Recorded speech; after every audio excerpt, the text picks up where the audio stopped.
الحمدللہ رب العالمین والصلاة والسلام علی سید الانبیاء والمرسلین اللہم صلی علی سیدنا و مولانا محمد وعلی آلہ واصحابہ وبارک وسلم وصلی علیہ. دنیا کے تمام دیکھنے والوں کو، تمام چاہنے والوں کو، تمام پیار کرنے والوں کو، اور جہاں جہاں تک اس وقت میری آواز کو سنا اور مجھے دیکھا جا رہا ہے، جنید اقبال کی جانب سے انتہائی محبت کے ساتھ السلام علیکم. ایک بار پھر ناظرین، آپ کو پر نور صبح میں صبح نور کے ساتھ میں دل کی گہرائیوں سے خوش آمدید کہتا ہوں. آئیے بلا توقف چلتے ہیں حضرت ابو انیس محمد برکت علی علیہ رحمہ کی تالیف اسماء النبی کریم صلی اللہ علیہ وآلہ وسلم سے رسول اللہ صلی اللہ علیہ وآلہ وسلم کا ایک اسم مبارک پڑھنے اور سننے کی سعادت حاصل کرتے ہیں. سیدنا المبلغ صلی اللہ علیہ وآلہ وسلم، ہمارے سردار، اللہ کے احکام پہنچانے والے.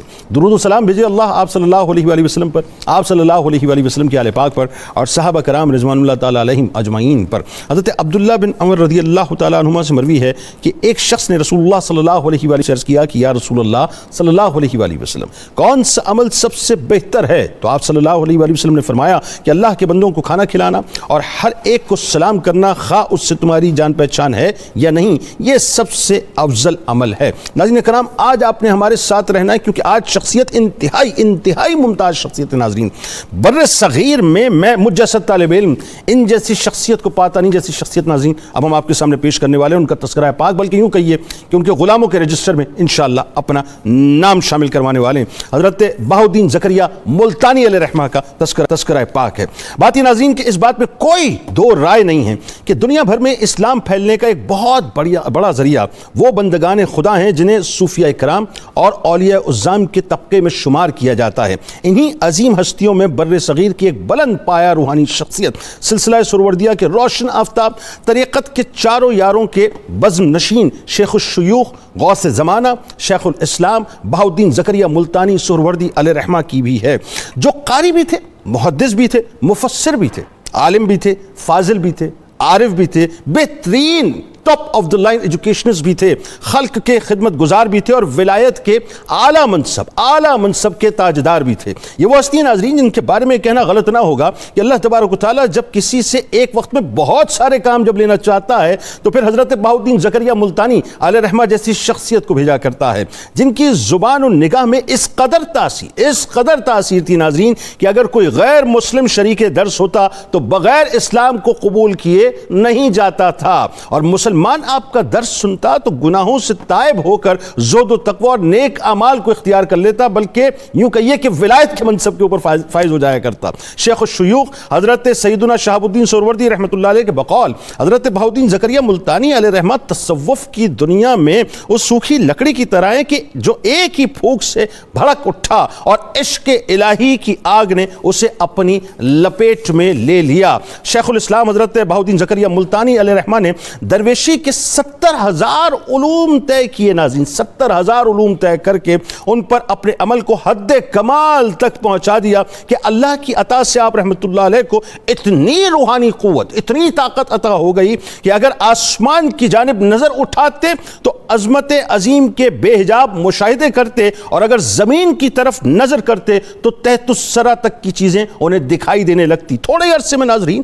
آپ رحمت اللہ علیہ کے مریدوں کی تعداد کاٹھیا واڑ، پنجاب، باب الاسلام سندھ اور دہلی تک پہنچ گئی. یعنی لاکھوں افراد نے آپ رحمت اللہ علیہ سے فیوز و برکات حاصل کیے. آپ رحمت اللہ علیہ نے اس قدر تدبر سے انتظامات فرمائے کہ آج کے اس ترقی یافتہ جدید ترین دور میں بھی کسی فرد واحد کا اتنے پہلوؤں سے خدمت دین و فلاح انسانیت کے کام کرنا انتہائی مشکل ترین نظر آتا ہے. مجھے یہ کہنے دیجئے ناظرین، ایسا محسوس ہوتا ہے جیسے ون مین آرمی جو ہے وہ روحانی جنگ بھی لڑ رہی تھی اور علمی جنگ بھی لڑ رہی تھی. آپ رحمت اللہ علیہ نے عظیم الشان جامعہ، رفیع المنزلت خانقاہ، وسیع العریض لنگر خانے، انتہائی عظیم الشان اجتماع گاہ، خوبصورت و عالیشان مسافر خانے، لنگر خانے اور مساجد تعمیر کروائیں. یہاں تک ہوتا تھا ناظرین جو ڈسیبل یا اسپیشل بچے جو ہم کہتے ہیں، لوگ کہتے ہیں جنہیں نابینا، لنگڑے اور معذور افراد تھے ناظرین، ان کے لیے محتاج خانے آپ نے بنا رکھے تھے جہاں انہیں کھانا اور ضروریات زندگی کی تمام تر سہولیات فراہم کی جاتی تھی. آپ رحمت اللہ علیہ ان کے علاج اور تربیت پر بھی خاص توجہ دیتے تھے، اور آپ رحمت اللہ علیہ اتنے مالدار تھے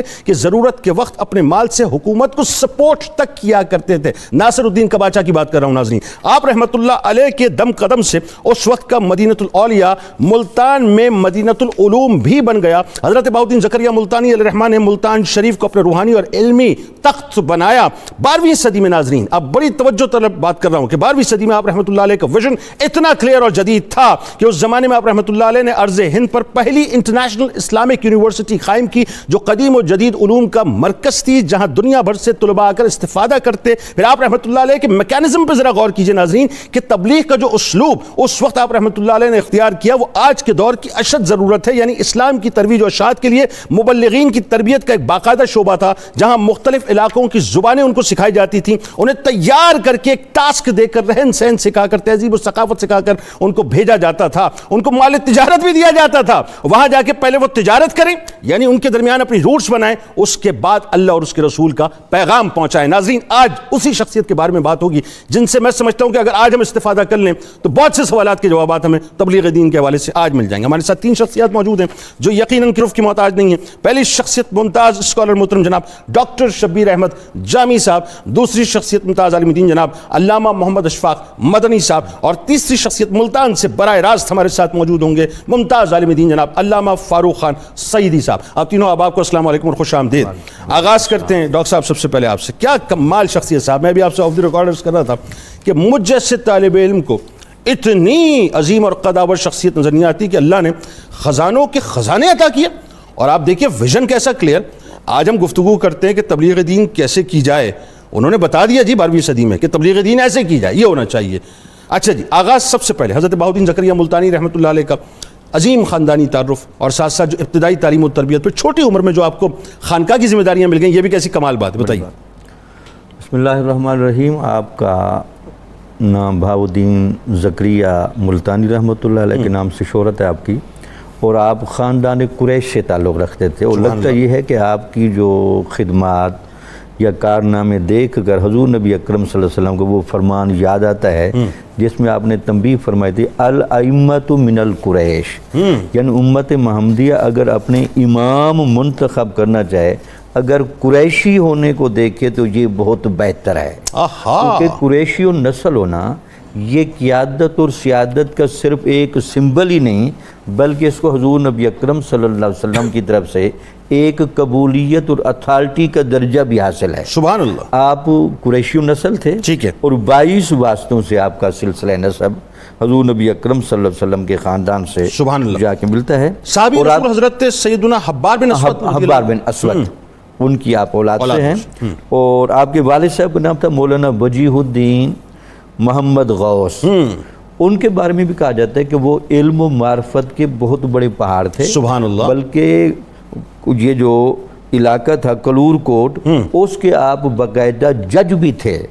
اور یہ جو آپ کے علم ہے کہ ان کی جو خاندانی نجابت ہے اور یہاں ان کے آنے کا جو سلسلہ ہے وہ بھی مورخین نے محفوظ کیا ہے. کہا جاتا ہے کہ جو ان کے ابن بطوطہ نے شاہ رکن عالم سے خود ملاقات کی تھی، ٹھیک ہے، اور ان سے ان کے خاندان کے حالات پوچھے کہ آپ قریشی نسل ہونے کے باوجود یہاں کس طریقے سے پوچھے. تو ان کی وہ باتیں بیان کرتے تھے کہ انہوں نے فرمایا کہ جو پہلا قافلہ اسلام پھیلانے کے لیے سندھ میں آیا تھا اور حجاج بن یوسف نے عراق سے لوگوں کو بھیجا تھا اور وہ سندھ کے فاتح قرار پائے، ان میں ہمارے اجداد شامل تھے. ایک کچھ ہی ملتا ہے. اچھا، اس میں ایک اور بات بھی ملتی ہے نا، محمود غزنوی علیہ رحمہ کا بھی ذکر ملتا ہے نا. اس میں یہ بھی ملتا ہے کہ پھر ان کے آبا و اجداد، اس کے بعد حضرت تاج الدین مطرف، یہ ان کے آبا و اجداد میں سے بہت اونچے درجے کے تھے.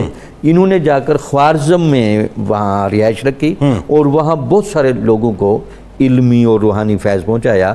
انہی کی اولاد میں سے پھر ایک بزرگ تھے، ان کا نام تھا حضرت کمال الدین، جن کو محمود غزنوی اپنے ساتھ جب یہ ہندوستان کے علاقوں کو فتح کر رہے تھے تو وہ ان کو ملتان لے کر آئے. تو ان کو ملتان میں انہوں نے رہائش دی.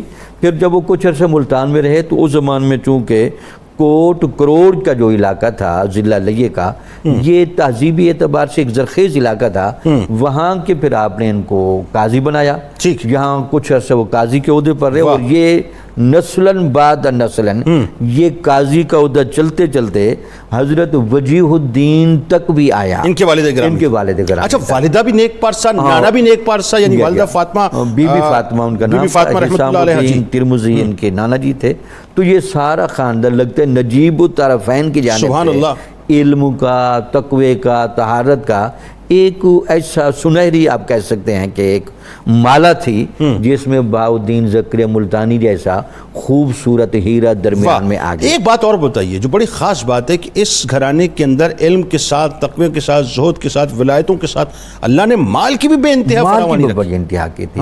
اور امام غزالی رحمۃ اللہ نے جملہ لکھا ہے کہ مال اور ولایت جہاں جمع ہو جائیں وہاں تو کمال ہی کمال ہو جائے، چونکہ مال اسباب دنیا کی تمام چیزوں کو منظم کرتا ہے اور روحانیت انسان کے باطن کو سنوار دیتی ہے۔ سبحان اللہ، جہاں ظاہر و باطن کا کمال جمع ہو تو وہاں مال بھی ہوتا ہے اور ولایت بھی۔ اب ذرا ابتدائی تعلیم کے بارے میں بتائیے، اور چھوٹی عمر میں یعنی 12 برس کی عمر میں خانقاہی نظام سنبھال لیں، اور ان کے بارے میں یہ شواہد بھی ملتے ہیں کہ آپ مادرزاد ولی تھے۔ سبحان اللہ، یعنی مادرزاد ولی ہونے کا جو 2 شواہد دیے گئے کہ آپ بچپن میں ماہ رمضان کے اندر دن کے وقت ماں کا دودھ نہیں پیتے، اللہ، یہ ایک پہلی دلیل تھی کہ آپ مادرزاد ولی ہیں، اور آپ کو بچپن میں اس بات کا ادراک ہے کہ کیونکہ رمضان کے روزے چل رہے ہیں تو بچپن میں والدہ کا دودھ نہ پیوں۔ دوسرا کہتے ہیں جب آپ کبھی والدہ کا دودھ پی رہے ہوتے ہیں، ان کے والد صاحب چونکہ بہت متقی تھے اور اولیاء کا قرآن کی تلاوت کے ساتھ سبحان اللہ، کیا اچھی بات بتا رہے ہیں، وہ تو ایک مثالی ہے، جب وہ قرآن مجید کے ان کے ساتھ تلاوت کرتے تھے اپنی والدہ کا دودھ چھوڑ کر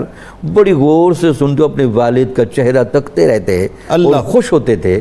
لگتا یہ تھا کہ ان کو پتہ تھا کہ قرآن پڑھا جا رہا ہے تو میں قرآن کی آواز کو غور سے سنوں۔ سبحان اللہ۔ تو اپنا جنید صاحب لگتا یہ ہے کہ جن ارواح کو اللہ تعالیٰ نے شروع میں منتخب فرمایا ہے، الستو بربکم قالوا بلا کی چاشنی بھی نرالی رکھی ہے۔ کیا کہنا ہے، کیا کہ وہ یہی ان کی وجوہات ہے نا کہ وہ جو الستو والا نعرہ قرآن کی تلاوت میں الاپا جا رہا ہے۔ پھر آپ کی آگے دیکھیں ایک فطرت سلیمہ، 7 سال کی عمر میں آپ اپنے استاد مولانا نصیر الدین بلخی رحمۃ اللہ علیہ سے صبح کی رات کے ساتھ نہ صرف قرآن کے حافظ ہوئے بلکہ ان 7 قراتوں کے بڑے جید عالم تھے۔ اور 12 سال کی عمر میں والد صاحب کو جب وصال ہوا تو لگتا ہے کہ جب مسند وہ تاج آپ کے سر پر سجایا گیا، 12 سال کی عمر میں وہ بھی آپ نے اتنا اس نے خوبی سے انجام دیا کہ آپ کے چچا ہمیشہ آپ کی تعریف کرتے۔ اچھا، اب یہ دیکھیں علامہ صاحب کیسی بات ہے، آپ ذرا سوچیں 12 برس کی عمر ہوتی کیا ہے صاحب آج کے دور میں، اگر ہم آج کے دور سے اس کا کمپیریزن کریں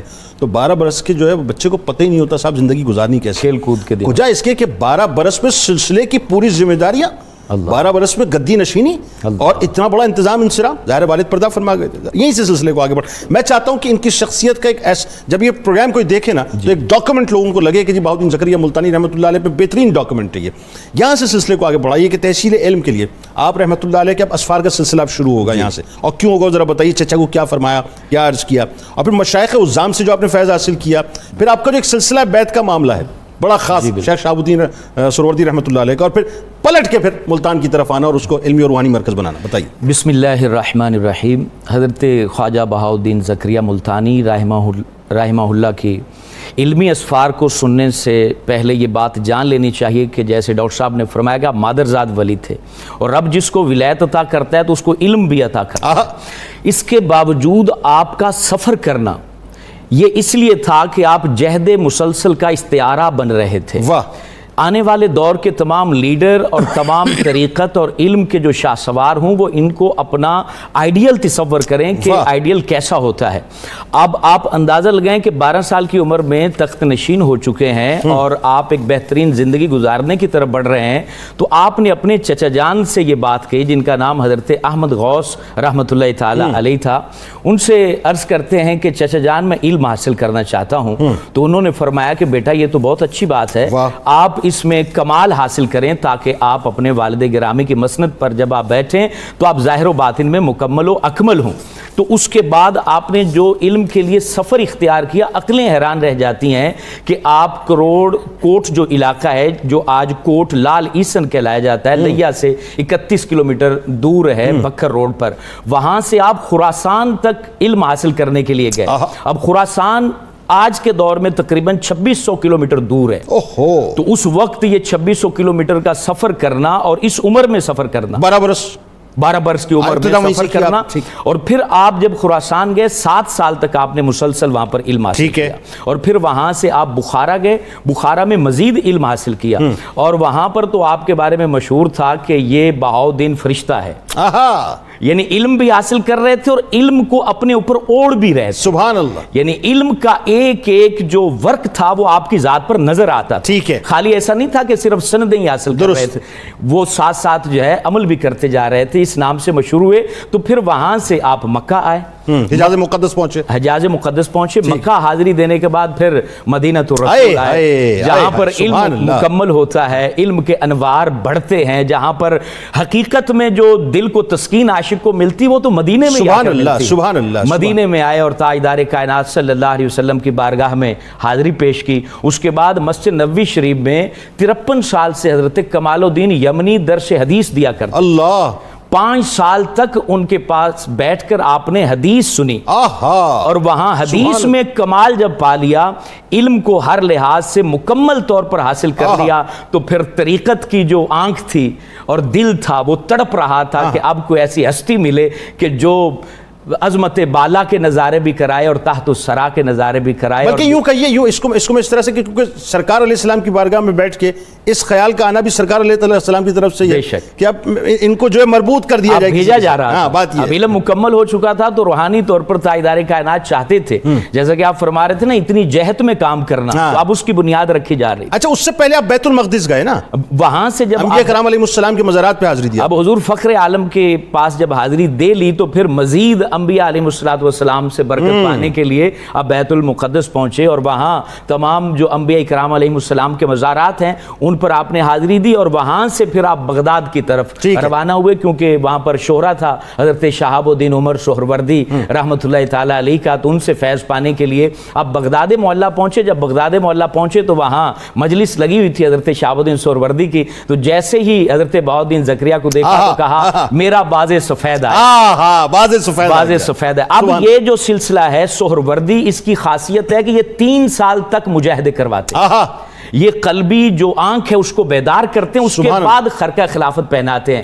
لیکن یہاں صرف 17 دنوں میں تاجدار کائنات کی زیارت ہوتی ہے، جس کا طویل جو ہے وہ واقعہ ہے. اب رات جب حضور فخر عالم کو ایک روشن کمرے میں دیکھتے ہیں، وہاں حضرت شہاب الدین عمر سہروردی رحمۃ اللہ علیہ بھی موجود تھے. تو حضور فخر عالم نے فرمایا کہ یہ جو خرقہ لٹکا ہوا ہے اس کو اتاریں اور بہاؤدین کو پہنا دیں. اور پھر جب آنکھ کھلتی ہے تو صبح حضرت شہاب الدین بلاتے ہیں، اپنے پاس بلاتے ہیں. صرف 17 دن کے مجلس اور مشاہدے کے بعد کہتے ہیں کہ وہی خرقہ تھا جو میں نے خواب میں دیکھا تھا. حضرت شہاب الدین سہروردی نے اتارا، ان کو پہنایا اور فرمانے لگے یہ خرقہ ہم اسی کو پہناتے ہیں جس کے بارے میں حضور تاجدار کائنات ہمیں اشارہ. سبحان اللہ. اور اشارہ تم نے بھی دیکھ لیا رات خواب میں. کیا ہی بات ہے، کیا ہی بات. اب جی ملتان شریف چلتے ہیں، اور ظاہر ہے آج تو مرکز میں ہمارے انتہائی پیارے علامہ فاروق خان سعیدی صاحب تشریف فرمائیں. یہ بنیادی طور پہ بتائیں گے جو اپنی نگاہوں سے اس وقت نظارے دیکھ رہے ہیں، بلکہ تجلیات دیکھ رہے ہیں. ذرا علامہ صاحب یہ بتلائیے کہ کسی فرد واحد کا اتنے پہلوؤں سے خدمت دین و فلاح انسانیت کا انتظام کرنا انتہائی مشکل ترین عقل کی نگاہ سے نظر آتا ہے. پہلی بین الاقوامی رہائشی جامعہ، مسافر خانہ، درویشوں کے لیے رہائش کا انتظام کرنا، لنگر خانے، مساجد، معذور افراد کا خیال رکھنا، یعنی یہ beyond the imagination, one man army والی بات ہے. ذرا بتائیے صاحب یہ کیا معاملہ ہے؟ بسم اللہ الرحمن الرحیم، نحمدہ ونصلی ونسلم علی رسولہ الکریم. بہت شکریہ محترم جنید اقبال صاحب، حضرت شیخ الاسلام والمسلمین، غوث العالم والعالمین، حضرت بہاؤالدین زکریا ابو محمد سہروردی ملتانی رحمۃ اللہ علیہ سلسلہ سہروردیہ کی جلیل القدر اور عظیم المرتبت ہستی ہیں. آپ کی ولادت باسعادت 27 رمضان المبارک لیلۃ القدر یوم جمعہ کو ہوئی، اور آپ اس خاکدان عالم میں جلوہ گر ہوئے. یہ سن تھا 566 ہجری کا. پھر آپ کی ابتدائی تعلیم اور اسفار کے بارے میں تو تذکرہ ہو چکا ماشاءاللہ. جو آپ نے سوال کیا ہے، یقیناً بلا شبہ آپ نے دنیا کی سب سے پہلی اقامتی یونیورسٹی جامعہ بہائیہ کے نام سے قائم فرمائی. واہ. اور علماء تواریخ نے لکھا ہے کہ اس میں 70,000 طلبا علم دین حاصل کرتے تھے. سبحان اللہ. اور اس کا دارالاقامہ قلعہ کوہنہ سے، جہاں آپ کا مزار پر انوار ہے، یہاں سے لے کر کھاد فیکٹری، موجودہ جو کھاد فیکٹری ہے، یہاں تک اس کے رہائشی کمرے تھے، جہاں دنیا بھر سے، اطراف و اکناف عالم سے لوگ آتے اور دینی، علمی اور روحانی فیوز و برکات حاصل فرماتے تھے.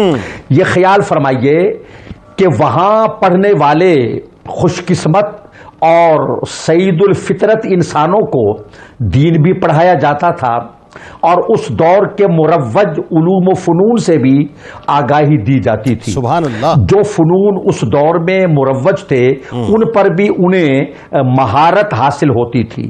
اس کے بعد یہ دیکھیے، یہ تبلیغ اسلام کی کاوشیں ہو رہی ہیں، مبلغین کی جماعت بھی تیار ہو رہی ہے، علماء، محدثین، مفسرین اور اساتذہ علم بھی تیار ہو رہے ہیں. سبحان اللہ. اور ماہرین فنون بھی، ماہرین حرب و ضرب بھی، تجارت کے ماہرین بھی تیار ہو رہے ہیں. سبحان اللہ. اور محترم جنید صاحب، یہ پہلو قابل توجہ ہے کہ اس درسگاہ میں جو تعلیم حاصل کرتے تھے انہیں مختلف ملکوں کی زبان، لغت، روزمرہ سے بھی آگاہ کیا جاتا تھا کہ وہ وہاں جا کر انہی کی زبان میں دین کی تبلیغ کریں. واہ. پھر تجارت کے لیے انہیں معقول رقم دی جاتی تھی کہ وہ غیر ملکوں میں جا کر کسی کے دست نگر نہ بنے، خود کھائیں، کمائیں، دوسروں کو بھی کھلائیں اور اللہ کا دین پہنچائیں. ظاہر ہے کہ جو مبلغ دوسروں کے رحم و کرم پر ہوگا وہ حق گوئی اور اعلاء کلمت الحق کا فریضہ کیوں کر ادا کرے گا. درست. آپ نے فکر معاش سے اپنے شاگردوں کو بے نیاز کر دیا. دنیا بھر میں آپ کے خلفاء، آپ کے تلامذہ، آپ کے فیض یافتگان اور بہاؤالدین یونیورسٹی سے پڑھنے والے، یہ ملتان کی بہاؤالدین زکریا یونیورسٹی اسی کا تسلسل ہے جو 8 صدیوں کے بعد مدینۃ الاولیاء میں معرض وجود میں آئی. پھر آپ ذرا غور فرمائیے کہ آپ یہ فرماتے تھے اپنے شاگردوں کو، اس درسگاہ سے فیض پانے والوں کو، کہ سچ بولنا ہے، حق کہنا ہے، اور منافع اتنا لیا جائے، بالکل کم سے کم منافع پر اپنا مال فروخت کریں اور دین کی تبلیغ کریں. تجارت بھی ہے، تبلیغ دین بھی ہے. آپ جنید صاحب اندازہ کریں کہ غوث العالمین حضور بہاؤالدین زکریا رحمۃ اللہ علیہ کے فیض پانے والوں میں کتنے بڑے بڑے نام ہیں اور کتنی قد آور شخصیات ہیں جو بجائے خود آسمان طریقت اور سمائے معرفت کے چمکتے دمکتے تارے ہیں. مثال کے طور پر حضرت مخدوم جہاں سیدی مخدوم جلال الدین بخاری سرخ پوش سبحان اللہ سبحان اللہ، جن کا مزار اچ شریف ریاست بہاولپور میں ہے اور وہ حضرت کے اجلہ خلفاء میں ہیں. وہ بخاری سادات کے سرخیل اور بر صغیر میں سادات بخارا کے جد اعلیٰ اور مورث اعلیٰ ہیں. اس درسگاہ میں فیض پانے والے اور آپ سے روحانی فیوز و برکات حاصل کرنے والے حضرت مولانا فخر الدین عراقی رحمت اللہ علیہ، حضرت خواجہ حسن افغان رحمت اللہ علیہ، حضرت میر حسینی ہروی رحمت اللہ علیہ، اور حضرت سید مخدوم محمد عثمان مروندی المعروف لال شہباز قلندر رحمت اللہ علیہ. علامہ صاحب قطع کلام کی معذرت، قداور اور نامور ہستیاں ہیں جنہوں نے آپ سے فیض پایا. اور اس دیکھیں انڈونیشیا، مجھے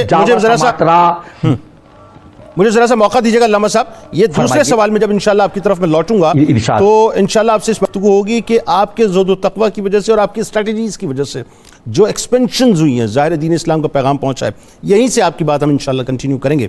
ناظرین کرام، ایک بات جو بڑی اہم ترین ہے وہ یہ ہے صاحب، یہ ابھی جو علامہ صاحب فرما رہے تھے، آپ کو نہیں لگتا کہ بر صغیر پاک و ہند میں جب ایسٹ انڈیا کمپنی آئی ہے تو ایسٹ انڈیا کمپنی نے جو اسٹریٹجی اختیار کی تھی، یعنی انگریزوں نے جب اپنے آپ کو داخل کیا تو آپ کو پتہ ہے اسٹریٹجی کیا تھی؟ وہ کاروبار کی غرض سے آئے تھے، کاروبار کے پرمٹس تھے، ساری چیزیں تھیں، اور اس کے بعد انہوں نے اپنے مشن کا کام آہستہ آہستہ شروع کر دیا تھا۔ آپ کو نہیں لگتا کہ 12ویں صدی میں حضرت بہاؤالدین زکریا ملتانی علیہ الرحمہ نے جس روٹ کو داخل کیا تھا اسی روٹ سے انہوں نے ان تمام باتوں کو ڈرائیو کیا اور پھر بر صغیر کے اندر حکومت؟ اس پہ گفتگو کریں گے ناظرین، ہمارے ساتھ رہیں، آئیے سرکار علیہ السلام کی بارگاہ میں چلتے ہیں، درود پاک کا نذرانہ پیش کرتے ہیں، اور جب لوٹیں گے انشاءاللہ تو اسی اسٹریٹجی سے یہیں سے انشاءاللہ گفتگو کا آغاز کریں گے۔ اللہم صلی علی سیدنا و مولانا محمد وعلى سيدنا علي وسيدتنا فاطمة وسيدتنا زينب وسيدنا حسن وسيدنا حسين وعلى آله وصحبه وبارك وسلم وبارك۔ اللهم صل على سيدنا ومولانا محمد وعلى سيدنا علي وسيدتنا فاطمة وسيدتنا زينب وسيدنا حسن وسيدنا حسين وعلى آله وصحبه وبارك وسلم وسلم وبارك۔ اللهم صل على سيدنا ومولانا محمد۔ ایک بار پھر ناظرین میں آپ کو خوش آمدید کہتا ہوں ملتان کے تاجدار، ملتان کے شہنشاہ حضرت بہاؤالدین زکریا ملتانی علیہ الرحمہ کی بارگاہ میں ہدیہ عقیدت پیش کر رہے ہیں ناظرین، اور بات کو میں وہیں سے ذرا ٹو کرنا چاہوں گا جہاں پر علامہ صاحب کی میں نے قطع کلام کیا تھا، کہ بنیادی طور پہ بڑی اہم ترین بات یہ ہے ڈاکٹر صاحب، وہ یہ آپ یہ دیکھیے کہ وہ جو آپ نے ایک اسٹریٹجی بنائی، اس کو میں تھوڑا سا اور کھولنا چاہتا ہوں بات کو۔ علامہ صاحب نے گفتگو تو فرمائی لیکن میں چاہتا ہوں اس کو ذرا سے کھولیں اس بات کو۔ آپ یہ دیکھیے کہ ایک تو ان کی اسٹریٹجی یہ تھی کہ آپ نے جو دنیا بھر سے آنے والے طلباء تھے ان کو مختلف زبانیں سکھائیں، ان کو ٹاسک اور ٹارگٹ دیا جغرافیائی اعتبار سے، رہن سہن، تہذیب، تمدن، کلچر کو سامنے رکھتے ہوئے کہ ان کو تیار کیا اور وہاں بھیجا۔ کمال یہ کہ اس میں تجارت کے لیے سامان بھی دیا اور فرمایا کہ پہلے جا کے تجارت کرنا، ابھی امر بالمعروف کا کام نہیں کرنا، ان کے دلوں میں جب گھر کر جاؤ اور پھر تجارت کا کوڈ آف کنڈکٹ بتایا، دین اس کے بعد اللہ رسول کی بات کرنا۔ ایک بات۔ دوسری جو بنیادی طور پہ بات ہے وہ یہ کہ اپنے مریدین کو آپ نے تجارت پر بھی لگایا، یعنی اپنے جتنے بھی خدام خاص تھے ان کو درویش بھی بنایا اور تاجر بھی بنایا۔ آج اللہ ماشاءاللہ، یہ حاشیہ لگا کہ اللہ ماشاءاللہ کئی خانقاہیں ایسی ہیں جو بہت پازیٹیو کام کر رہی ہیں، لیکن عمومی طور پہ دیکھا جاتا ہے کہ آج تو پیران عظام جو ہے مرید کا خون جب تک نہ چوس لیں اس وقت مسئلہ نہیں ہوتا، یہاں تو مرید کو سٹینڈ کیا جا رہا ہے۔ یہ کیسی اسٹریٹجی ہے، ذرا اس پہ گفتگو کیجیے۔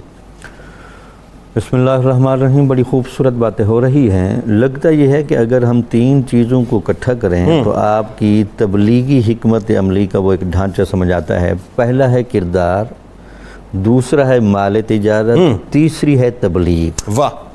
بہاؤالدین زکریا ملتانی رحمۃ اللہ علیہ نے جب تکمیل کے سارے مراحل طے کر لیے تو آپ اپنے چچا احمد غوث کے اپنے بیٹے کو ملاقات انہوں نے خواب میں کی، عبدالرشید، مخدوم عبدالرشید رحمۃ اللہ علیہ سے، اور ان کو کہا بہاؤالدین زکریا ملتانی آ رہے ہیں واپس، تو ان کو ملتان آتے ہوئے ایک تو ان کا استقبال کرنا اور دوسرا اپنی بہن کے ساتھ ان کی شادی کرنا۔ سبحان اللہ۔ انہوں نے وہ اہتمام کیا، آپ کو انتہائی استقبال کے ساتھ جب لایا گیا، اس وقت بھی ملتان میں اولیاء کی بڑی کثرت تھی، واہ کیا اچھا اور وہاں ایک واقعہ، حکمت بھرا واقعہ پیش آیا، بتائیے، جس سے آپ کی طبیعت کی ایک لطافت اور ظرافت سمجھ آتی ہے۔ واہ واہ۔ آپ کے پاس دودھ کا ایک بھرا ہوا پیالہ پیش کیا گیا اور آپ نے اس پیالے کے اوپر گلاب کا پھول رکھ کر واپس کر دیا۔ واہ واہ سبحان اللہ۔ پیالہ جنہوں نے بھر کے بھیجا تھا، اشارہ یہ تھا کہ ملتان علم اور روحانیت سے بھر چکا ہے، آپ کسی اور جگہ تشریف لے جائیں۔ تو آپ نے کہا میرے آنے سے کسی کو تکلیف نہیں ہوگی، وزن نہیں ہوگا، میرا جو وجود ہے وہ خوشبو والا ہے، واہ واہ، میں خوشبو بکھیرنے والا ہوں، سبحان اللہ، گلاب کا پھول سبحان، دودھ کے اوپر گھومتا رہتا ہے اور اس کو تکلیف نہیں دیتا، تو میں ملتان کے اندر ایک خوشبو بن کے رہوں گا۔ سبحان اللہ۔ اب لگتا یہ ہے کہ یہی وہ خوشبو تھی کہ بابا فرید صاحب جو سلسلہ چشتیہ کے ان کے ہی برابر کے بزرگ مانے جاتے، وہ کہتے ہیں کہ میں بہاؤالدین زکریا ملتانی کو جب خط و کتابت تلاوت کرتا تھا، ہاں۔ ایک دفعہ میرے دل میں آیا کہ میں ان کا لقب کیا لکھوں؟ دکھاؤں، تو میں نے جب لوح محفوظ میں لکھا تو لکھا ہوا تھا کہ بہاؤدین زکریا ملتانی کا لقب ہے شیخ الاسلام۔ سبحان یعنی اللہ۔ مسلمانوں کے تمام کام علمی اور روحانی طور پر بہاؤدین زکریا کے سپرد ہیں۔ سبحان، دو باتیں اس میں، ایک تو یہ کہ وہ جو آپ کو یہ حکم ہوا، ظاہر ہے آپ کے چچا نے خواب میں جو ہے وہ اپنے بیٹے کو فرما دیا کہ آپ گدی بھی دے دو اور ملتان بھی چھوڑ دو، حجاز مقدس کی طرف چلے جاؤ، اور مال و دولت جتنی ان کی ایسا لگتا تھا کہ جیسے وہ امانت کے طور پہ امین بن کے رہے تھے کہ جی اب ان کو دینا اور یہیں سے سلسلے کو آگے بڑھانا ہے۔ اس بارے میں بھی بتائیے۔ پھر اس کے بعد وہ مال و دولت کا جو ایک خاندانی طور پر ایک پورا تسلسل آ رہا تھا، وہ پھر آپ کے کزن نے گویا کہ وہ بھی امانت آپ کے سپرد کر دی، اسی کی بنیاد پر تو آپ نے پھر لمبی چوڑی خانقاہیں اور پھر بڑی بڑی درسگاہیں اور انٹرنیشنل قسم کی یونیورسٹی جیسے ہمارے محترم سعیدی صاحب تفصیل سے ذکر کر رہے تھے۔ میں یہاں آپ کی حکمت عملی بیان کروں۔ وہ بتائیے۔ ایک تو آپ نے مریدوں کے کردار سازی پر اتنا زور دیا کہ آپ نے ایک دم مریدوں کو اکٹھا کر کے بتایا کہ اگر میں عرش کی طرف دیکھوں واہ، تو میں سدرۃ المنتہا سے اوپر عظمت الہی کو دیکھتا ہوں، اللہ، اگر میں تحت الثری میں دیکھوں تو تحت الثری میں چلنے پھرنے والی مخلوق کو دیکھتا ہوں۔ اللہ، یہ تو درویشی کا ادنا درجہ ہے۔ تم میرے شاگرد ہو، میرے مریدین ہو، تمہارے اندر اتنی نگاہ بصیرت ہونی چاہیے، تمہیں بھی ولایت میں وہ درک ہونا چاہیے۔ تو آپ کی واضح و نصیحت اور اس طرح کی چیزوں سے سن کر پھر آپ نے مریدوں کی اصلاح کے لیے ایک دن کٹ گیا اور سب کو کہنے لگے کہ میں آپ میں سے وہ کون سا بندہ ہے جو ایک دن یا ایک رات میں پورے قرآن مجید کی تلاوت کر سکتا ہے۔ وہ ایک دوسرے کو دیکھنے لگے تو آپ نے کہا یہ جو آپ کا استاد اور مرشد ہے یہ ہر رات قرآن مجید کی ایک دفعہ تلاوت کرتا ہے۔ تو گویا کہ آپ نے اپنا نمونہ ان کے سامنے ایسا رکھا جس کی وجہ سے آپ کے شاگرد کردار میں ایک ایسی پختہ جگہ پر آ گئے۔ تو جنید صاحب کردار کرتا کیا ہے؟ کردار والا بندہ صرف بندے کے دماغ کو نہیں، اس کی روح کو بھی جا کے پکڑ سبحان اللہ۔ لیتا ہے۔ ایک اور بات بتائیے، یہ جو چار یاروں کا تصور ہے یہ ہمارے یہاں بڑا غلط العام ہے، یہ بھی کلیئر ہو گیا انہی کی شخصیت سے۔ یہ چار یاروں کا تصور آپ دیکھیں کہ کیسے ڈیوٹیز بانٹی ہوئی تھیں اور کس طرح سے اسفار کیا کرتے تھے، اسٹریٹجیز کو، وہ حکمت والی بات، تبلیغ دین کی جو اسٹریٹجی تبلیغ دین کرتے تھے۔ ویسے بھی جنہوں نے اگر پڑھنا ہو تصوف بنیادی طور 7 نسبتوں کا نام ہے، اب وہ ازواق مختلف ہو جاتے ہیں، ان میں یہ جو چاروں یاروں کی جو نسبت تھی بڑی گہری تھی۔ بہاؤدین زکریا ملتانی، حضرت جلال الدین سرخپوش بخاری، سبحان اللہ، بابا فرید صاحب، سبحان اللہ، اور شفیع شہباز قلندر، یہ چاروں بندے اپنی جگہ آسمان ولایت ہیں، لیکن ان میں وہ رہنمائی اور سرپرستی کا تاج ہمیشہ بہاؤدین زکریا ملتانی کے سر رہا۔ سبحان اللہ۔ پھر بہاؤدین زکریا ملتانی جب اپنے شاگردوں کو ایک تو کردار کی پختگی، پھر مال و دولت آپ لے کر جائیں اور آپ نے وہاں تجارت کر کے اپنے آپ کو ایک پکا مسلمان منوانا ہے۔ سبحان اللہ۔ یعنی تجارتوں کے اصول کی بنیاد پر اپنے کردار کو منوائیں۔ سر اس میں ایک بات اور بڑی اہم جو آپ کی زبان سے جملہ جانا چاہیے، ہم عموماً تبلیغ دین کرنے والوں کو فار گرانٹیڈ لیتے ہیں۔ آپ دیکھیے نا آج کے دور میں کیا ہو رہا ہے، علماء کی اس طرح سے جو ہے مطلب خدمت نہیں کی جاتی، یا دیگر جو تبلیغ دین کرنے والے لوگ ہیں، دین کا کام کرنے والے، ان کی خدمت کرنے والے لوگ، ان کی اس طرح خدمت نہیں جس طرح ہونی چاہیے۔ بہاؤدین زکریا ملتانی علیہ الرحمٰن نے ایکچولی اپنی ذات سے خدمت کر کے بتایا ان کو پہلے مالی طور پہ اسٹرانگ کرو، مالی طور پہ اسٹرانگ کرو گے تو یہ مضبوط کام کر سکیں گے۔ یہی تو وجہ تھی نا کہ یہ جب ان کو مالی طور پر آپ سٹرانگ کریں گے تو یہ کسی کی طرف دیکھیں گے نہیں، کسی کے دست نگر جب نہیں ہوں گے تو اعلائے کلمت اللہ کا جو ایک کڑا معیار ہے، اس کڑے معیار کی یہ تب حفاظت بھی کر سکتے ہیں، تبلیغ بھی کر سکتے ہیں۔ جب ان کو ہم محتاج ہی بنا دیں گے تو پھر یہ تو کچھ نہیں ظاہر ہے، پھر تو نہیں ہو سکتا، وہ تو حق بات بھی نہیں کر سکتے۔ ایک بات جو بڑی اہم علامہ صاحب، آپ کا زہد و تقویٰ، آپ کی عبادات، آپ کی ریاضت، دیکھیں ایک تو اتنا بڑا امپائر، علمی اور روحانی امپائر کو چلانا، پھر اس کے ساتھ ساتھ اللہ سے جو آپ کا تعلق اور رابطہ ہے، وہی قرآن سے آپ کی جو مطلب محبت، پھر آپ کی سخاوت کے جو پہلو ہے صاحب، میں تو حیران ہو جاتا ہوں۔ یعنی آپ دیکھیے خزانوں کے خزانے والدین کی طرف سے ملے، عالم یہ کہ نصیر الدین کباچہ و قحط کا دور، آپ بتائیے لوگوں کو کہ پورا حکومت کو سپورٹ کر دیا، بتائیے ذرا کیا ہوا تھا؟ آپ کو جو لقب آپ کے ہم عصر اولیاء نے دیا شیخ الاسلام، آپ حقیقت میں اس کے حقدار تھے۔ واہ واہ واہ۔ وہ حقدار تھے اتنا علم ہونے کے باوجود اور پھر مسند نشین ہونے کے باوجود زہد بھی برقرار رہے، تقوی بھی برقرار رہے، عبادت کا ذوق بھی رہے، راتوں کو پورا قرآن مجید تلاوت بھی ہوتا رہے، اور پھر صبح اٹھنے کے بعد واعظ و نصیحت کے سلسلے بھی رہیں، اور پھر اس کے ساتھ ساتھ سخاوت بھی چلتی رہے، تو یہ شیخ الاسلام کا ہی حصہ ہے۔ آپ کی ذات میں زہد ایسا تھا، بلکہ حضرت بابا فرید گنج شکر رحمۃ اللہ علیہ نے ایک دفعہ پوچھا کہ بہاؤدین بتائیے زہد کیا ہوتا ہے؟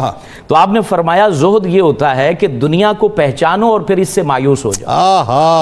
اب آپ کے قدموں تلے تمام خزانے تھے، لیکن آپ نے اپنی ذات پر استعمال نہیں کیے، مخلوق خدا کے لیے اس کو وقف کر دیا، دنیا کو پہچانا اور اس سے مایوس ہو گئے۔ اور پھر آپ یہ ارشاد فرمایا کرتے زہد یہ ہوتا ہے کہ اپنے رب تبارک و تعالی کی محبت میں ایسے گم ہو جاؤ کہ ہر وقت اس کے حق کی نگہداشت کرتے ہو۔ اور پھر آپ فرمایا کرتے ہیں زندگی کے اندر رہ کر آخرت کو اس طرح پہچانو، اپناؤ کہ اس کو پانے کی تگ و دو میں ہمیشہ لگے رہو۔ تو زہد کو اختیار کیا، اور پھر زہد جب آتا ہے تو سخاوت کے باب کھل جاتے ہیں۔ سبحان اللہ۔ پھر بندہ مال سامنے پڑا ہوتا ہے اور اس کو اپنے اوپر صرف نہیں کرتا، مال گم ہو جاتا ہے اس کو پریشانی نہیں ہوتی، مال ملتا ہے اس کو اتنی خوشی نہیں ہوتی۔ سر وہ بتائیے نا، قطع کلام کی معذرت، چلیں ناصر الدین کواچا سے پہلے لوگوں کے لیے ناظرین بڑی انٹرسٹنگ بات میں پوچھنے والا ہوں، علامہ صاحب سے آپ نے ساتھ رہنا ہے، وہ ذرا پہلے وہ واقعہ بتا دیجیے صندوق والا کہ جس میں 5000 سرخ سونے کے دینار تھے۔ کیلکولیشن میں بتاؤں گا آپ کو، آپ پہلے واقعہ بتائیے ہوا کیا تھا۔ اب اس ایک واقعے میں آپ کا زہد، تقوی، محبت باری تعالیٰ اور سخاوت، یہ تمام چیزیں بطور دلیل نظر آتی ہیں۔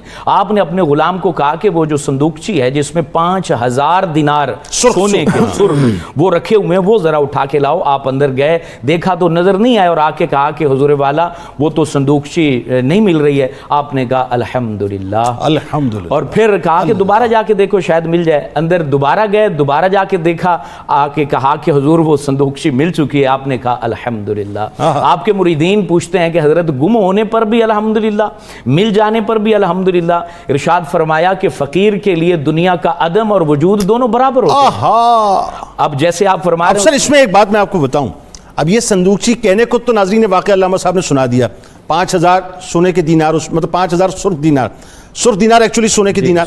اچھا ایک دینار میں اگر میں غلط نہیں تو مجھے تصحیح کیجیے گا کہ 1.25 تولے سونا، 1.25 تولے سونا آج سے مراد اگر میں لوں تو تقریباً آپ سمجھ لیجئے 1,40,000 سے 50,000 روپے تک بنتا ہے، ٹھیک ہے جی۔ اچھا اب اگر 5000 دینار ہیں تو اس کا مطلب یہ ہو گیا تقریباً یہ آپ سمجھ لیں کہ 55 کروڑ روپے کے قریب جو ہے یہ بنتا ہے، یعنی 55 کروڑ روپے کی صندوق گئی، ایک لمحے میں کہا الحمدللہ، مل گئی، ایک لمحے میں کہا الحمدللہ۔ یہ کیسی بات ہے؟ آج ایسا ہو تو لوگ جو ہے نا وہ شوگر پیشنٹ ہو جائے، دل کے مریض ہو جائے۔ تو انہوں نے سمجھایا کہ یہ دنیا اصل میں تمہارے استعمال کے لیے ہے، نہ کہ تمہیں استعمال کرنے کے لیے۔ کباچا والا واقعہ بتائیے۔ اب اسی طرح ان کی جو سخاوت تھی وہ محدود نہیں تھی، صرف مخلوق تک محدود نہیں تھی، بلکہ جب حکومتی سطح پر پریشانی لاحق ہوتی، فاقے درپیش ہو جاتے، تو اس وقت بھی یہ اپنے خزانے حکمرانوں پر بھی کھول دیا کرتے۔ خود گورنر ملتان جو تھے ناصر الدین قباچہ، اس نے پیغام بھیجا کہ ہمیں ضرورت ہے، تو آپ نے غلہ بھیج دیا، اور غلے کے اندر کچھ دینار، درہم اور اس وقت کے سکے رکھ دیے، خود جانتے بوجھتے اس میں رکھ دیے کہ انہیں شرمندگی نہ ہو، کیونکہ اب بڑے آدمی کو جب آپ اس طرح کا پیسہ دیں تو اس کو ذرا قلبی رنج پہنچتا ہے۔ تو آپ نے اس کے مطابق ٹوٹل کام آپ نے جتنے کیے، جیسے تبلیغ پر بات ہو رہی تھی، اداروں پر بات ہو رہی تھی، مبلغین کی تیاری پر بات ہو رہی تھی، ٹوٹلی فطرت کے مطابق کام کرتے تھے۔ اور یہ بڑی بات ہے، کیونکہ حضور فخر عالم علیہ السلام نے فرمایا کہ یہ میرا دین دین فطرت ہے، آپ فطرت سے ہٹو گے تو آپ پسپا ہو جاؤ، برباد ہو جاؤ گے۔ آج بھی بڑی بڑی تنظیمیں اتنا بڑا کام نہیں کر پا رہی جو کام حضرت بہاؤدین زکریا ملتانی 5ویں صدی میں کر چکے ہیں، اکیلے تنہا اکیلے کر چکے ہیں۔ اور یہ بتا دیا کہ یہ ویژن میرا بڑا کلیئر ہے، کلیئر ویژن، اور اس کے مطابق، کیونکہ وہ فطرت کو لے کے چل رہے تھے، انہوں نے لباس کے اوپر لڑائی نہیں کی، انہوں نے ایک جو ہے نا پراپر ایک انداز سے، بھئی تم جو ہے نا وہ صرف اسی بر صغیر کے حلیے سے چین میں جانا ہے، فلپین میں جانا ہے، جو ہے نا آپ نے بنگال میں جانا ہے، یہ نہیں کہا، بلکہ کہا آپ نے اس خطے کے خورد و نوش کو پہچاننا ہے، ان کے لباس کو پہچاننا ہے، ان کی گفتگو کو پہچاننا ہے۔ اور بڑی بات قبلہ، ان کو سکھانے کے لیے انہی ممالک کے معلمین رکھے ہوئے تھے۔ کیسی کمال بات ہے، کیسی کمال بات ہے۔ اور پھر ان کو کہتے تھے کہ یہ جو آپ کے پاس ہمارے طلبہ بیٹھے ہیں، اپنا علاقہ گھول کے پلا دو ان کو، یہ وہاں جائیں تو ایسا نہ لگے کہ یہ جو ہے نا وہ ملتان سے آئے ہیں یا کوٹ کروڑ سے آئے ہیں، ان کو لگے کہ ہمارے ہی لوگ، یعنی کسی طور سے کمیونیکیشن گیپ نہیں ہونا چاہیے۔ علامہ فاروق صاحب فائنلی آپ کی طرف آتے ہیں، بات آپ کی جہاں منقطع ہوئی تھی وہیں میں سمجھ لیجئے میں نے ربط جو ہے وہ وہیں توڑا ہے، علامہ صاحب کو وہیں روکا ہے میں نے. آپ مختلف ممالک کی بات فرما رہے تھے، اس اسٹریٹجی پہ بات کر کے پھر آئیے اس طرف کے جہاں پر آپ رحمۃ اللہ علیہ کے پردے کا انتہائی حسین، انتہائی خوبصورت واقعہ ہے وہ بھی بیان کیجئے. آپ کی اولاد امجاد کے بارے میں بھی بتائیے، اور پھر جو آپ کے مریدین ہیں جو فیض یافتہ ہیں ان کے بارے میں بھی بتائیے. دیکھیے جنید صاحب، مسئلہ یہ ہے کہ حضور غوث العالمین بہاؤالدین زکریا رحمۃ اللہ علیہ کا جو خاندان ہے وہ ان میں ہر فرد بجائے خود عالم، متقی، پرہیزگار اور مادرزاد ولی ہے. حضرت کے مادرزاد ولی ہونے کا تو آپ نے سن لیا کہ آپ دنیا میں تشریف لائے تو رمضان المبارک تھا، جمعۃ الوداع تھا، لیلۃ القدر تھی، اور آپ نے دودھ نہیں پیا. شوال کے چاند تک آپ روزہ دار رہے. آپ کے والد ماجد حضرت محمد غوث رحمۃ اللہ علیہ وجیہ الدین اور آپ کے چچا جان حضرت شیخ احمد غوث رحمۃ اللہ علیہ، یہاں یہ تذکرہ میں سمجھتا ہوں ضروری ہے کہ آپ کے چچا جان حضرت شیخ احمد غوث رحمۃ اللہ علیہ کے لخت جگر حضرت مخدوم عبد الرشید حقانی رحمۃ اللہ علیہ بہت بڑے ولی کامل ہیں سلسلہ عالیہ قادریہ کے، اور ان کا مزار مبارک ملتان شریف سے یہ وہاڑی کی طرف جانے والی روڈ پر واقع ہے، اور وہ علاقہ، وہ جگہ، وہ اڈا مخدوم رشید علیہ الرحمہ کے نام سے منسوب ہے. اور پہلو دیکھیے، آپ کے لخت جگر اور پہلے سجادہ نشین حضرت عارف باللہ مخدوم صدر الدین عارف رحمت اللہ علیہ آپ کی مسند کے وارث ٹھہرے. آپ کے صاحبزادے پھر ان کے لخت جگر. آپ کو تو علم ہے ہی، ہمارے حضرات دیکھنے والوں کو، سننے والوں کو بھی یہاں خوشگوار حیرت ہوگی کہ حضرت کے پوتے اور حضرت کے دوسرے سجادہ نشین حضرت قطب الاقطاب ابو الفتح شاہ رکن الدین والعالم سہروردی رحمت اللہ علیہ وہ بھی مادرزاد ولی ہیں. ای خانہ ہما آفتاب است.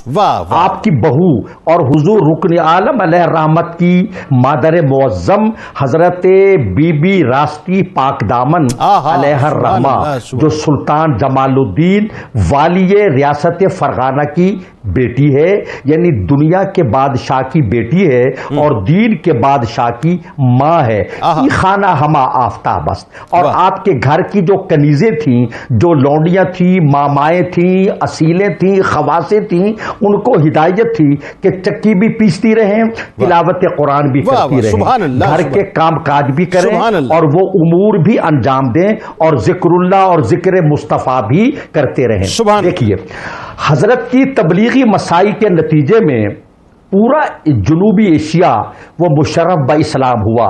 جیسا ہمارے فاضل دوستوں نے بتایا کہ آپ جب بخارا میں تشریف لے گئے علم حاصل کرنے کے لیے تو آپ کے زہد و تقوی کو دیکھ کر بہاؤالدین فرشتہ آپ کو کہا جانے لگا. بہاؤالدین فرشتہ. اور پھر بنگال میں حضرت جلال الدین سہروردی، حضرت جلال تبریزی، ایسے بزرگ ہیں جو آپ سے فیض یاب ہیں. اور سلطان الطارقین سلطان حمید الدین حاکم رحمت اللہ علیہ جو تخت و تاج کو ٹھوکر مار کر فقر و درویشی کے راستے پر گامزن ہوئے، وہ آپ سے بھی فیض یاب ہیں. اور آپ کے پوتے حضور رکن عالم علیہ رحمت سے بھی وہ فیض یاب ہوئے ہیں. میں یہ سمجھتا ہوں کہ اسلام تلوار سے نہیں پھیلا، جبر سے، تشدد سے نہیں پھیلا. اسلام بزرگوں کی گفتار، کردار اور اطوار سے پھیلا ہے. ذرا جنید صاحب یہ پہلو دیکھیے کہ جہاں آپ کا قبہ ابیض ہے، جہاں آپ کا گنبد بیضا ہے جس کے سائے تلے آپ قیامت تک آرام فرما ہیں، اس کے بالکل متصل پر ہلاد پوری کا مندر تھا. وہ بر صغیر کا قدیم مندر تھا. آپ کی آمد سے پہلے وہاں پوجا پاٹ ہوتی تھی. جب آپ تشریف لائے اور اپنے جہاں آپ کی خانقاہ ہے، جہاں آپ کی مرقد منور ہے، اس سے متصل چبوترا ہے، وہاں آپ بیٹھ گئے تو جو بھی آتا آپ کا چہرہ دیکھتا اور اس کا دل یہ کہتا کہ میں تھوڑی دیر اس درویش کامل کی خدمت میں حاضری تو دوں جس کا چہرہ اتنا حسین ہے، سبحان اس اللہ، کی گفتار کتنی لاجواب ہوگی، سبحان اللہ، سبحان اللہ، سبحان اللہ، آپ کی طالبات سے وہ فیضیاب ہو کر علامہ صاحب قبول کرتا۔ علامہ صاحب قطع کلام کی معذرت، چونکہ وقت بہت کم ہے، فائنلی ان کا پردے کا جو معاملہ ہے وہ بتا دیجیے۔ یہ بات مکمل ہونے دیں۔ جب وہاں پجاریوں کا سلسلہ رک گیا تو حضرت غوث العالمین سے کہا گیا کہ آپ یہاں سے چلے جائیں، اٹھ جائیں۔ آپ نے فرمایا بہاؤالدین خود نہیں آیا، مجھے بھیجا گیا ہے، میں خود نہیں آیا، مجھے کسی ہستی نے بھیجا ہے، میں جانے کے لیے نہیں آیا، میں آنے کے لیے آیا ہوں۔ 7 صفر سن 661 ہجری کو آپ کا وصال ہوا۔ آپ نے سوال کیا تھا حضرت کی رحلت کا۔ آپ کے صاحبزادے مخدوم صدر الدین عارف رحمۃ اللہ علیہ جن دنوں حضرت کے دنیا میں آخری ایام تھے تو صاحبزادے بالکل آپ کے قریب اور آپ کی صحبت میں تخلیے میں رہتے تھے۔ انہوں نے دیکھا کہ باہر ایک بزرگ آئے ہیں اور انہوں نے سبز رنگ کا ملفوف پیش کیا اور کہا یہ جا کر اپنے بابا کو دے دو۔ وہ اندر آئے، وہ لفافہ پیش کیا، حضرت نے دیکھا، سجدے میں سر رکھا اور آواز آئی دوست بدوست رسید، دوست دوست کے پاس پہنچ گیا اور آواز قدرت آئی ارجعی الی ربک راضیۃ مرضیہ۔ سبحان اللہ، جزاک اللہ، بہت شکریہ، بہت شکریہ آپ تشریف فرما رہے ہیں، بہت شکریہ آپ دونوں احباب کا تشریف فرما رہے ہیں۔ آئیے ناظرین چلتے